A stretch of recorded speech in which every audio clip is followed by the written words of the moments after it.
জালুতকে ইংরেজিতে বলা হয় জুলিয়েট। তখন যে নবী ছিল সেই নবীর নাম কোরআনে উল্লেখ করা নাই, কিন্তু তাওরাত, জাবুর, ইনজিলে ওই নবীর নাম, নবীর ঘটনা কোরআনে আছে। নবীর কথা পবিত্র কোরআনে আল্লাহ সুবহানাহু ওয়া তাআলা বলেছে।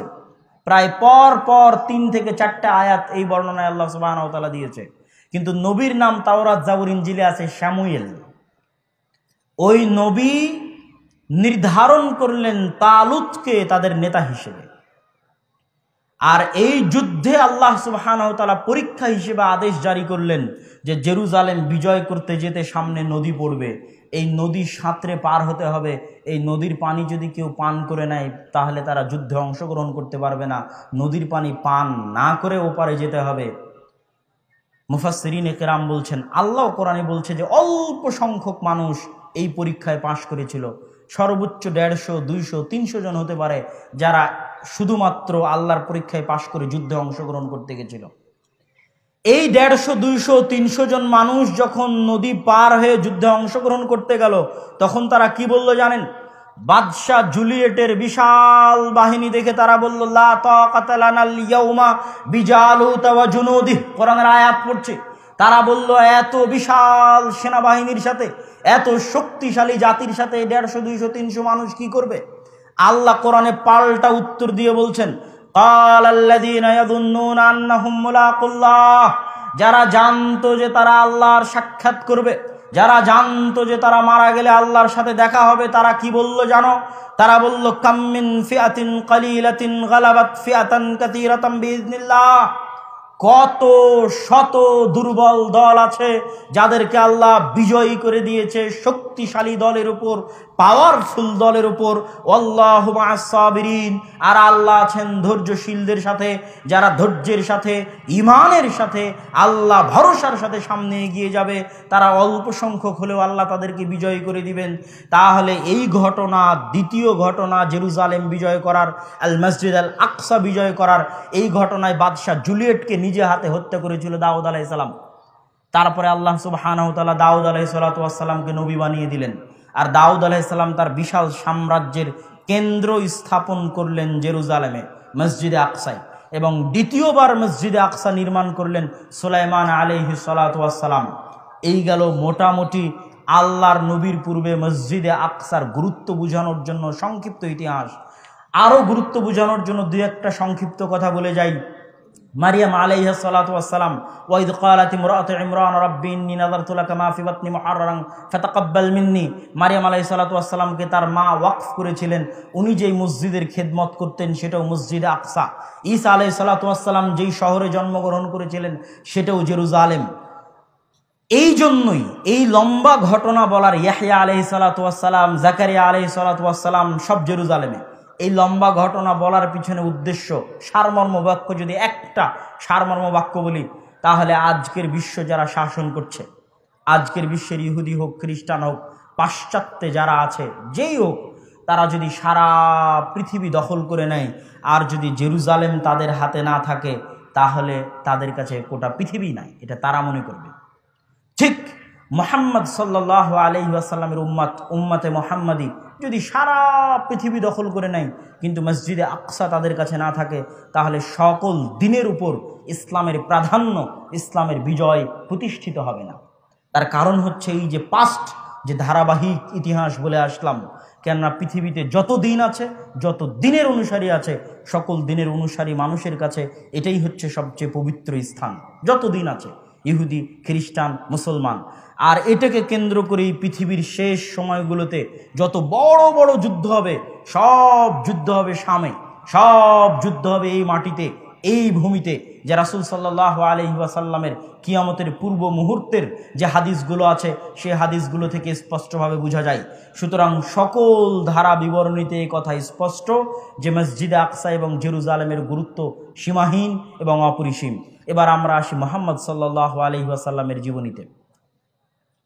মুহাম্মদ সাল্লাল্লাহু আলাইহি ওয়াসাল্লামের জীবনীতে 3টে থেকে 4টে ঘটনা আছে, যেই ঘটনাগুলো জেরুজালেমের সাথে যুক্ত, মসজিদে আকসার সাথে যুক্ত। 1, গলিবাতির রোম। পবিত্র কোরআনে আল্লাহ সুবহানাহু ওয়া তাআলা বললেন রোমরা বিজয় হবে। এই আয়াত অবতীর্ণ হওয়াতে আবু বকর, ওমর, উসমান তারা খুশি হলেন।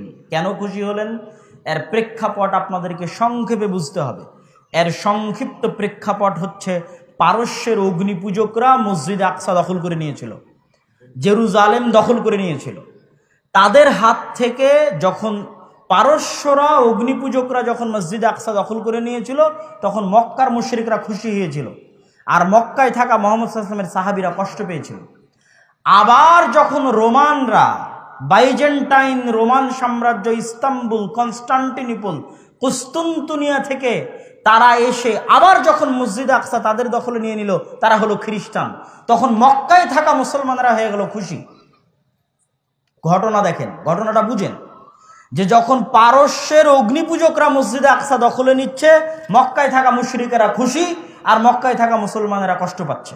ঘটনা ঘটতেছে হাজার বছর, হাজার মাইল দূরে।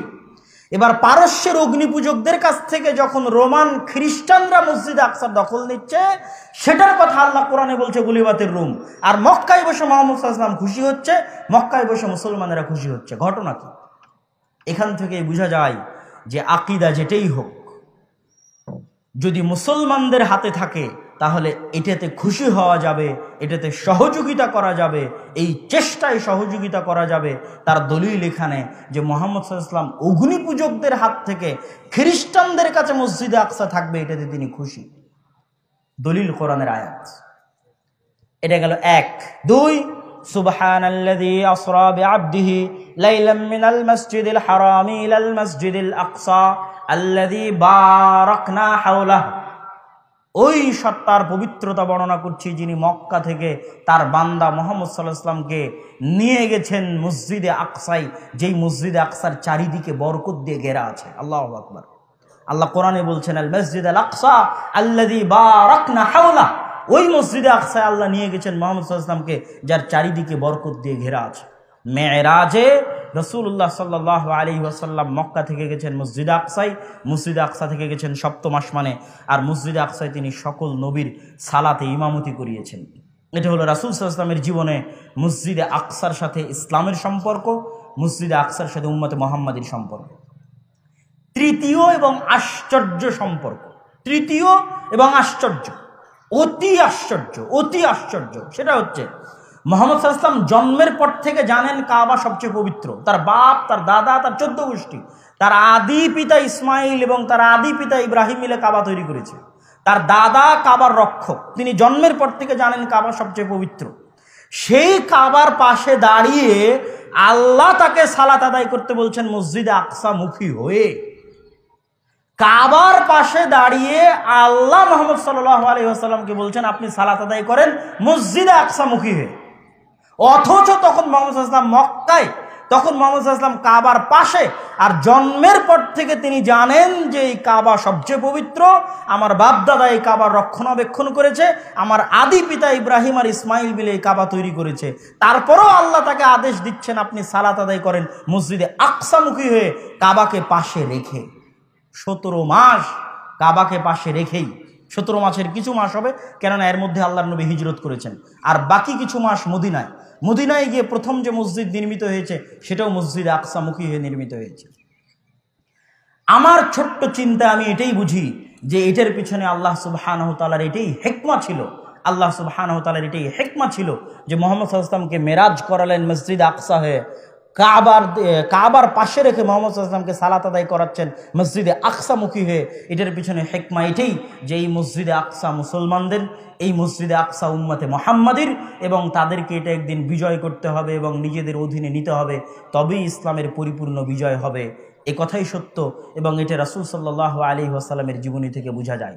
সম্মানিত উপস্থিতি, আমি ঘটনা আরেকটু আগের দিকে নিয়ে গিয়ে আমার ঘটনা দ্রুত অতি সংক্ষিপ্ত সময়ের মধ্যে শেষ করে দিয়ে আমাদের আজকের বক্তব্যের শেষ অংশে আপনাদের সাথে জরুরি কিছু কথা আছে, সেই কথার দিকে এগিয়ে যাব ইনশাআল্লাহ। মুহাম্মদ সাল্লাল্লাহু আলাইহি ওয়াসাল্লামের জীবদ্দশায় মসজিদে আকসা বিজয় করার জন্য কি কোনো যুদ্ধ হয়েছিল? জেরুজালেম বিজয় করার জন্য কি কোনো যুদ্ধ হয়েছিল?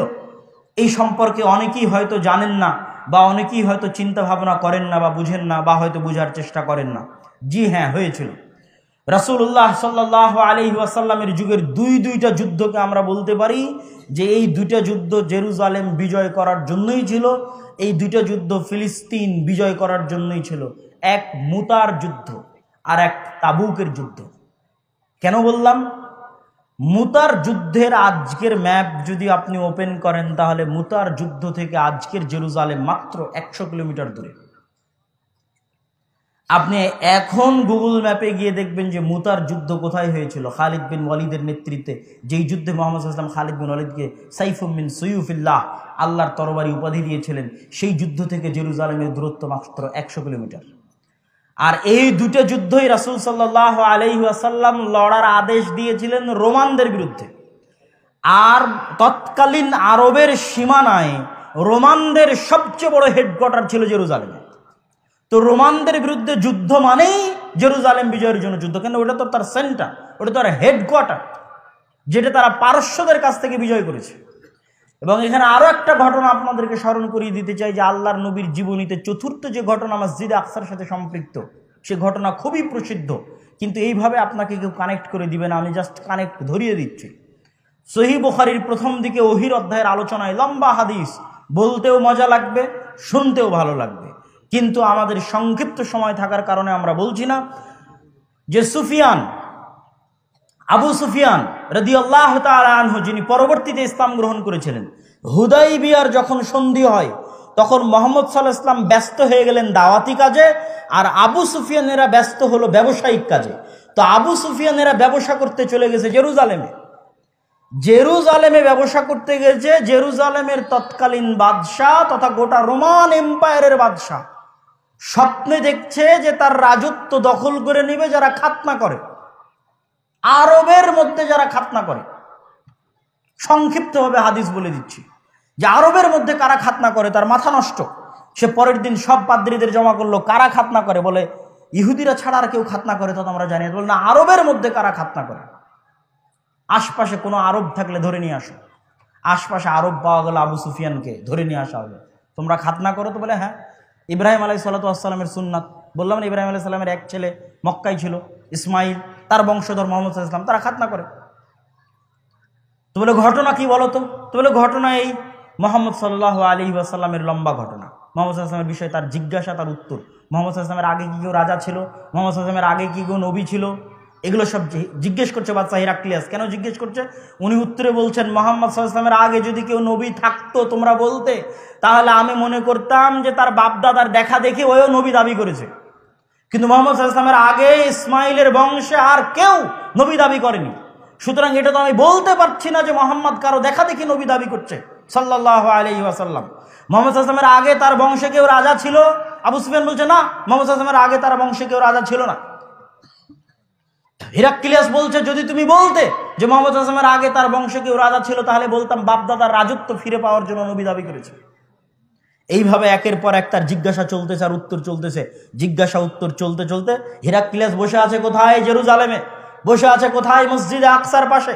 বসে আছে কোথায়? ফিলিস্তিনে। ওখানে বসে সে বলছে তোমার কথা যদি সত্য হয়ে থাকে তাহলে আজ আমি যেই মাটিতে বসে আছি এই মাটিও একদিন ওই নবীর অধীনে চলে যাবে। বলেন আল্লাহু আকবার।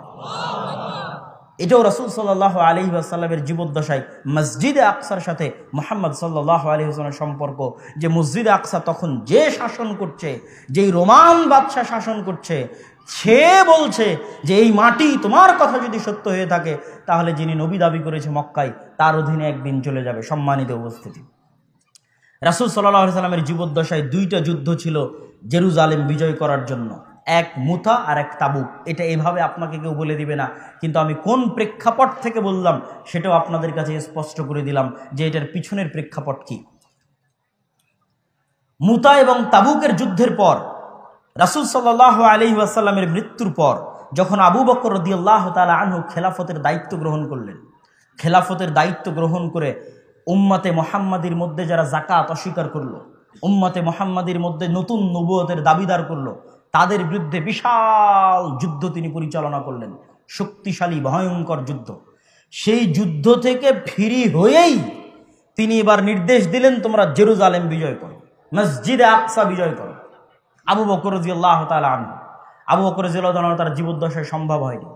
তারপরে ওমর রাদিয়াল্লাহু তাআলা আনহু এসে ওই নির্দেশ অব্যাহত রাখলেন। কিন্তু ওমর রাদিয়াল্লাহু তাআলা আনহু এসে একটা বিধান পরিবর্তন করলেন।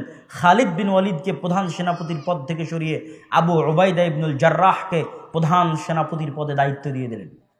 আবু উবাইদা ইবনুল জাররাহ একদিকে যুদ্ধ করছে, খালিদ বিন ওয়ালিদ আর একদিকে যুদ্ধ করছে। যুদ্ধ চলতে চলতে চলতে চলতে একটা পর্যায়ে রোমানদের সাথে সবচেয়ে বড় যুদ্ধ, রোমানদের বিরুদ্ধে ইসলামের ইতিহাসে যেই যুদ্ধের অল্প কিছুদিন পরেই মুসলমানেরা জেরুজালেম বিজয় করতে পেরেছে, সেটা হচ্ছে ইয়ারমুকের যুদ্ধ। ইয়ারমুকের যুদ্ধে অসংখ্য শত শত সাহাবী মৃত্যুবরণ করেছিলেন। 3 লক্ষ রোমান সেনার বিরুদ্ধে সেই দিন যুদ্ধ হয়েছিল, ইয়ারমুকের যুদ্ধ। ইয়ারমুকের যুদ্ধের দিন যদিও স্ট্যান্ডিং পোস্টে প্রধান সেনাপতি আছে আবু উবাইদা ইবনুল জাররাহ, কিন্তু আবু উবাইদা ইবনুল জাররাহ রোমানদের 3 লক্ষ বিশাল সেনাবাহিনীর সামনে মাত্র 12,000 সৈন্য নিয়ে যুদ্ধ করতে সাহস করছিলেন না।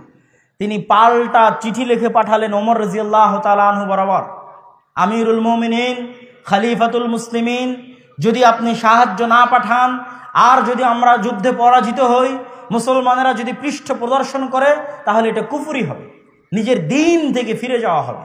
অতএব আপনি অনুগ্রহ করে দয়া করে মদিনা থেকে সাহায্য স্বরূপ সেনাবাহিনী পাঠান। ওমর রাদিয়াল্লাহু তাআলা আনহু সেনাবাহিনী না পাঠিয়ে পাল্টা চিঠিতে লিখে পাঠালেন। ওমর রাদিয়াল্লাহু তাআলা আনহু লিখে পাঠালেন, ফালা তুহাওবিলান্নাকা কাসরাতুহুম ওয়ালা তুওয়াহিশান্নাকা কিল্লাতাল মুসলিমিন ফাইন্নাল্লাহা মাআকুম ওয়া লাইসা কালিলাম মিনাল্লাযীনা কানাল্লাহু মাআহুম। ওমর রাদিয়াল্লাহু তাআলা আনহু পাল্টা একজন সৈন্য না পাঠিয়ে শুধু চিঠির উল্টা পিঠে লিখে পাঠালেন, তোমাদেরকে যেন রোমানদের সংখ্যাধিক্য ভীতি না দেয়, আর মুসলমানদের অল্প সংখ্যা যেন তোমাদেরকে চিন্তাগ্রস্ত না করে। জেনে রাখো, আল্লাহ যার সাথে আছে তারাই সংখ্যাধিক্য, আর আল্লাহ যার সাথে নাই তারা সংখ্যাধিক্য নয়। বলেন আল্লাহু আকবার। লাইক কমেন্ট চাই না, ভালো লাগলে দিন প্রচারের স্বার্থে শেয়ার করবেন, সাবস্ক্রাইব করে পাশে থাকার চেষ্টা করবেন।